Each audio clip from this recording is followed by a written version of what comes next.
Y para conversar sobre esta situación de tensión en la frontera, de una crisis que no parece tener pronta solución, vamos a conversar con Luis González Posada. Él fue canciller de la República y se conecta con nosotros a través de un enlace vía Zoom.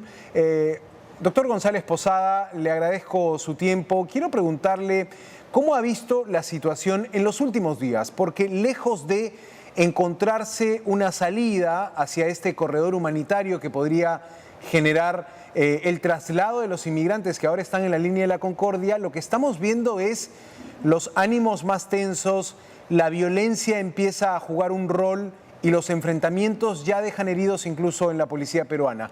Muy buenos días. ¿Cuál es su percepción sobre esto? Buenos días. Primero decirle que esto es el resultado de una lamentable descoordinación entre las cancillerías del Perú y el Chile, ¿no? Que han provocado esta situación que daña la imagen de los dos países. Quiero recordar que este tema comenzó con una actitud absolutamente arrogante de parte de Chile, que decide expulsar a los extranjeros de su frontera. La frontera de Chile con el Perú tiene 160 kilómetros, pero escogieron ese lugar sin siquiera comunicar a nuestro país. Ellos tienen una frontera de 5.308 kilómetros con Argentina y 861 kilómetros con Bolivia. Entonces, a mí me parece realmente abusivo que simplemente tomen esos extranjeros y los lancen al Perú sin siquiera consultarlo, como demanda la cortesía diplomática y la razonabilidad en el manejo de la política internacional. Esto ha generado esta inmensa crisis que estamos padeciendo, de ver, ni siquiera sabemos exactamente cuántos son, de acuerdo a los reportes que tenemos, deben haber llegado en su punto máximo a 300, de los cuales se estima que cerca de la mitad son haitianos, o sea, gente que va para Chile, no va para Perú. Chile tiene una fuerte presencia haitiana, varios miles están viviendo ahí. Pero lo que yo voy es que han pasado 18 días, no hemos tenido capacidad de darle una respuesta a un tema de esta naturaleza. Han debido reunirse los cancilleres de los dos países, delegaciones diplomáticas, y por último ha podido ponerse en marcha el famoso 2+2, que ha tenido 7 reuniones. 2+2, eso es un mecanismo de consulta y de cooperación que reúne a los ministros de Relaciones Exteriores y de Defensa, tanto de Perú y de Chile.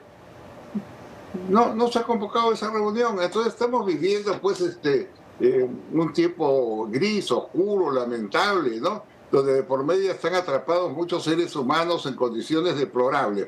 Decirle además, ¿no?, que en esa zona hay mujeres embarazadas, ancianos, niños, bebés y también delincuentes, que son los que agreden a la policía, a pedradas, porque creen que así van a entrar a nuestro país.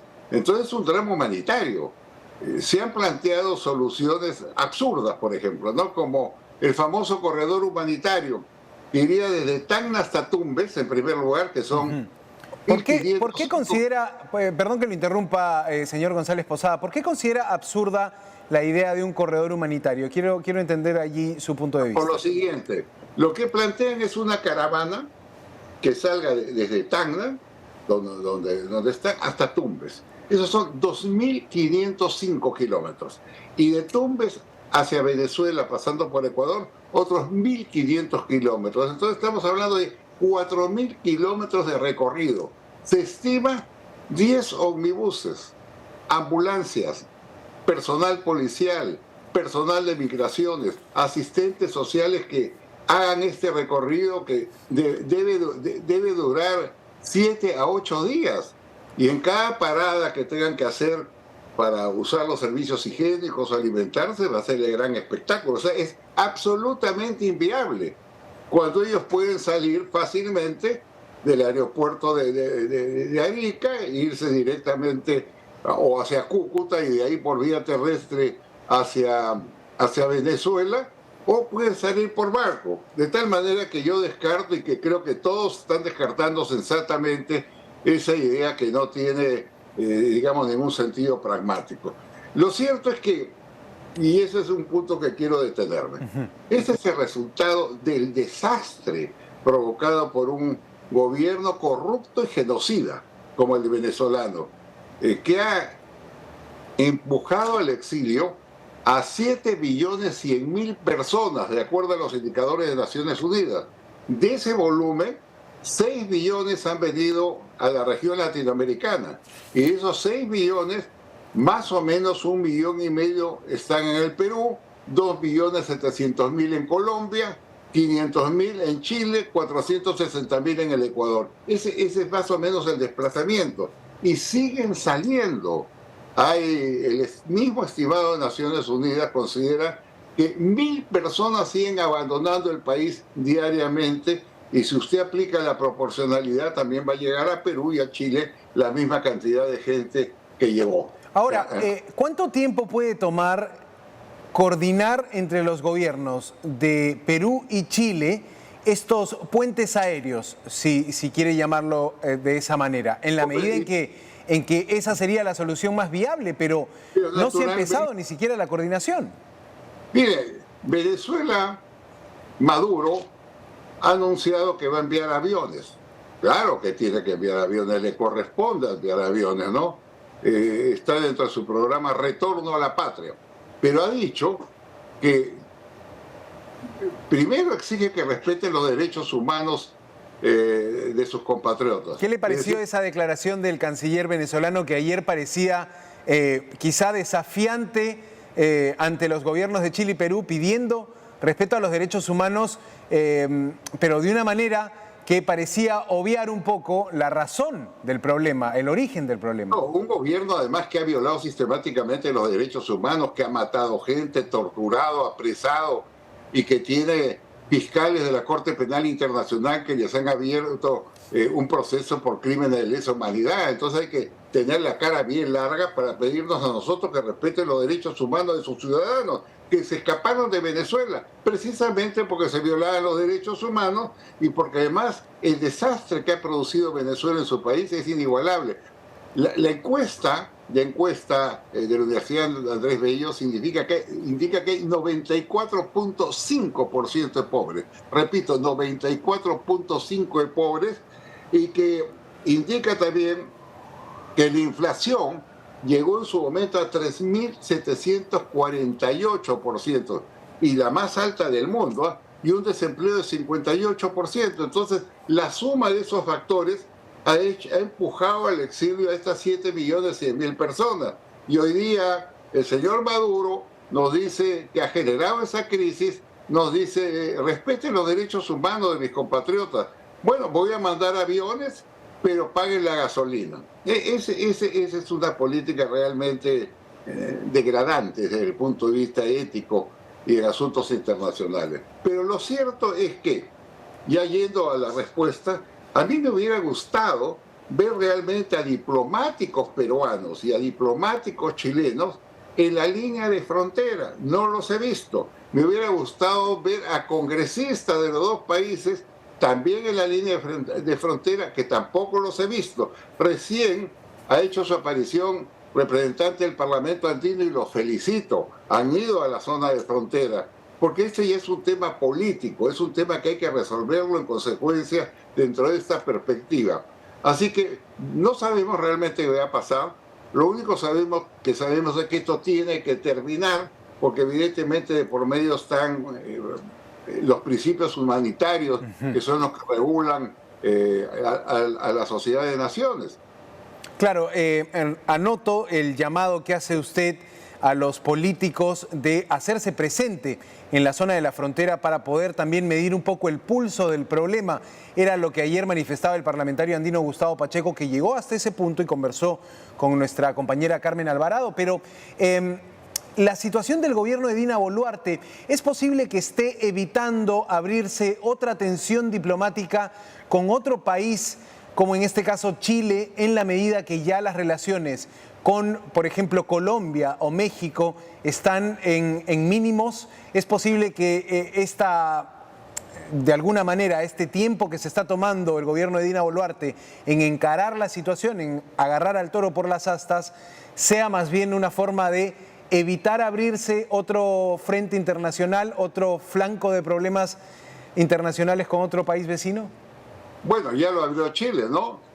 Enviando a su gente sin ninguna consulta a la frontera con el Perú, seguramente en conocimiento que la posición del actual gobierno es débil en el contexto internacional. No olvidemos que acá están pasando cosas realmente impensables. Mire, el gobierno de Petro, de Gustavo Petro, ha hecho de la mentira una política de Estado. Él ha dicho, entre otras cosas, que el expresidente Castillo está preso primero por ser un hombre pobre, serrano y profesor. Eso es detestado por la oligarquía y por el imperialismo. Mentira absoluta. Ha dicho además que está preso sin defensa legal cuando él sabe que tiene 8 abogados peruanos y 3 extranjeros. Y ha dicho finalmente que está detenido sin decisión judicial cuando él sabe muy bien que Castillo fue destituido por dar un golpe de Estado por 101 votos parlamentarios, entre ellos sus propios partidarios, que la fiscal de la Nación lo denunció y que un juez supremo decidió su internamiento a un penal. Él lo sabe, pero miente. Miente igual que el señor López Obrador, que no solamente miente, sino que sigue reconociendo a Castillo como presidente y ha boicoteado, saboteado entregarle al Perú la Secretaría Pro Tempore de la Alianza del Pacífico, porque dice que no lo hace hasta que no restituyan a Castillo. El señor López Obrador, y tengo registrado, ha tenido 39 intromisiones en asuntos de competencia interna del Perú, violando el artículo 19 de la Carta de la OEA, que establece con toda claridad como principio hemisférico que no se puede intervenir ni directa ni indirectamente, así lo dice, sea cual fuera el motivo, en asuntos de competencia interna de otro Estado. Pero López Obrador todos los días lo hace, y acá no pasa nada, y la OEA no dice nada, y el secretario general no dice nada. Entonces estamos ante una crisis realmente muy intensa en América Latina, que esperemos que lentamente salir de ella, ¿no? Porque ya también están siendo perjudicados organismos internacionales de enorme importancia, como la Alianza del Pacífico. Ahora, lo que usted nos decía de que el gobierno de Dina Boluarte está en una situación de debilidad, quizá en materia internacional, es un gobierno que persiste en querer legitimarse ante la comunidad internacional. Bueno, cuenta con el apoyo de la mayoría de países de la comunidad internacional, pero en la región ha tenido estos desencuentros con gobiernos de Colombia y México. Por eso le planteaba la posibilidad de que la situación con Chile también esté manejada con cierta discreción para no generar otro conflicto. Usted me dice, ya lo generó Chile. Pero volviendo al tema de Pedro Castillo, está en la memoria de muchos peruanos la promesa que hizo o el anuncio que hizo en su gobierno de expulsar en 72 horas a inmigrantes que tengan problemas con la justicia. Eso no ocurrió de tal manera y hoy tenemos un anuncio también del jefe de gabinete Alberto Otárola de decir puede haber una expulsión de 400.000 ciudadanos. ¿Cómo funciona esto de las expulsiones? ¿Es viable el tema de las expulsiones para ordenar de alguna manera la migración? Bueno, primero decirle que había un gran caos en el ingreso de extranjeros en el Perú. Miren, el 91.7% de extranjeros venezolanos que ingresaron a nuestro país lo hicieron por la frontera norte, no por Chile, por la frontera norte, con Ecuador. Ingresaron por tumbes, organizados además por mafias que se llaman coyotes. Los reclutan, les cobran plata y los hacen pasar. Ha habido un descontrol fronterizo que demuestra la inoperatividad del Estado. Hay que decirlo con toda claridad y esto tiene que cambiar, tiene que rectificarse. De tal manera que estamos pues viviendo los coletazos de la inoperancia y ineficiencia burocrática y yo no sé cómo se va a solucionar el tema internacionalmente, pero lo que sí sé es que estos hechos demuestran que el bloque del socialismo del siglo XXI, que es el que ampara a Maduro y a los venezolanos, funciona en grupo. Es decir, aquellos gobernantes que son parte de su panaca política, ¿no?, simplemente son protegidos hasta la muerte. Así lo hacen con Castillo y así lo hacen con la señora Kirchner en Argentina, que ha sido sentenciada por recibir coimas, dinero sucio. Entonces, este grupo ha salido ferozmente en su defensa, a decir que han sido magistrados al servicio de la derecha, del imperialismo, las que han sancionado con pena de cárcel a la señora Kirchner. Lo han dicho, son los mismos que defienden a Castillo. Evo Morales ayer nomás decía que el Perú no está gobernado por Dina Boluarte, escuche bien, está gobernado por el gobierno de los Estados Unidos y por la extrema derecha. Entonces, esa es la prédica que hacen ellos, ¿no? Con los que son miembros de nuestro equipo, a defensa a muerte. Aquellos que no son, ataque a muerte. Esa es la situación a que nos ha llevado este grupete, el socialismo del siglo XXI, y con el cual hay que luchar porque tienen países, recursos económicos, tienen publicidad y medios de comunicación para lanzar una campaña de esa naturaleza. Ahora, el reto que supone esto, señor González Posada, para la Superintendencia de Migraciones peruana, una oficina, una entidad que se vio muy venida a menos durante el gobierno de Pedro Castillo. Quizá la audiencia internacional no conoce la crisis de pasaportes que se vive para ciudadanos peruanos, y a partir de eso, otra crisis más para esta Superintendencia de Migraciones parece un desafío importante para esta entidad nacional que intenta reconstruirse en este gobierno, pero no está en buena salud. Tiene usted razón. Los pasaportes funcionaban muy bien. Había un equipo de primer nivel en la Superintendencia de Migraciones. Llegó Castillo, lo cambió, puso amigos y se generó la catástrofe, donde veía usted colas interminables, días de días, para conseguir un pasaporte porque no vinieron. Los pasaportes no los compraron, etcétera, ¿no? Entonces ahora la decisión del gobierno es correcta. Es decir, damos una amnistía. Si usted no tiene los documentos en regla, presente sus documentos y regulariza su situación migratoria. Segundo lugar, le condonamos todo tipo de deudas, de multas que tenga por haber permanecido ilegalmente en el Perú o haber trabajado sin autorización. Yo creo que es una medida saludable. Aquellos que no se registren, evidentemente serán expulsados porque algo tienen que ocultar. Mire, acá quiero finalizar esto diciendo lo siguiente. Acá lo que destaca es la población venezolana delincuencial que ha participado en el Perú. Nuestros penales tienen un total de 3.635 extranjeros presos por diversas razones. De ellos, 2.386 son venezolanos y 604 colombianos. Pero tiene también, como la migración venezolana, gente de mucha calidad. Acá tenemos 5.562 médicos venezolanos, algunos de ellos, que murieron defendiendo a nuestro país por el COVID. Tenemos, aparte de ellos, 8.189 enfermeras, 34.396 maestros, 9.000 profesores de educación física y 86.000 administradores de empresas o profesiones afines. Con lo cual quiero decir que no hay que confundir al malandro, al delincuente, que hay que meterlo a la cárcel, que hay que expulsarlo, con la población venezolana sana, que es abrumadoramente mayoritaria y que nosotros los peruanos las queremos y las respetamos. Bien, Luis González Posada, ex canciller peruano, comentando la situación de tensión, crisis migratoria en la frontera Perú-Chile. Le agradezco mucho. Muy buenos días. Buenos días.